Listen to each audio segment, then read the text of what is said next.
Okay, so this is the second part of 1.1. We talked about mean, median, and mode. This is the other part, modeling data relationships with graphs. The first type of graph that we're going to talk about is a line plot. Line plots are simple graphs that help you to see the relationship between data items. If you look down here, our green graph talks about this line plot and the number of pets in each household. So numbers on the bottom here, I'm currently underlining, just represents the number of pets. And each X is going to represent the households that have those pets. So if we look at 1, for instance, well, there's 1, 2, 3, 4, 5, 6. There's 6 households that have 1 pet in it. You go all the way over to 4. Well, there's 3 households of 4 pets. And then something like, hey, there's a household out there that has 10 pets, and even a household out there that has 14 pets. All right, so with this, we can measure the number of pets in each household. The next type you could talk about is a histogram. It's used to show frequency or the number of times a data item occurs, and that's very similar to a line plot. In this instance, we can talk about the final scores. It's very popular in education to measure scores. And on the left-hand side over here, we have number of students. So we can cross-reference number of students with test scores. You look over here, we could say, hey, the majority of people fall between this interval of 80 and 90. The least amount of people either fall in between 20 and 30 or 40 and 50. Those are things that we want to be able to reference to in a histogram. And the other key feature, it's over here with this little guy with glasses talking about there's no spaces between the bars in a histogram. So it's continuous data. For instance, you could have 79.9 and then jump to an 80 and you'd move into another data part of our graph.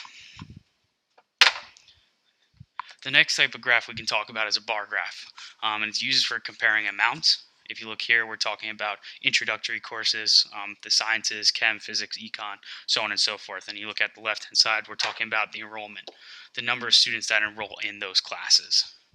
So the first thing we're going to talk about is how many students enrolled in physics. Well, if we look at physics, it peaks right about here. We can say roughly about 140 go into physics. And this is just a guesstimation. I mean, it's falling somewhere between 100 and 150. Is 100 the correct answer? No. Is 150 the correct answer? No. It looks like it's somewhere around 140. Which course had the most students enroll? And I think it's pretty straightforward here. You're looking at for the tallest bar. In this instance, econ is going to have the tallest bar. Most students enroll in econ. What are the differences between the bar graph and histogram? I'm going to shuffle through the slides real quickly to show you. Look at a bar graph and go back and look at the histogram. One more time, bar graph and histogram. If you look at the histogram, it's continuous data. We talked about how you can have 79.9 and then you jump up to an 80. You go into a different data set. The data is continuous. You keep moving through.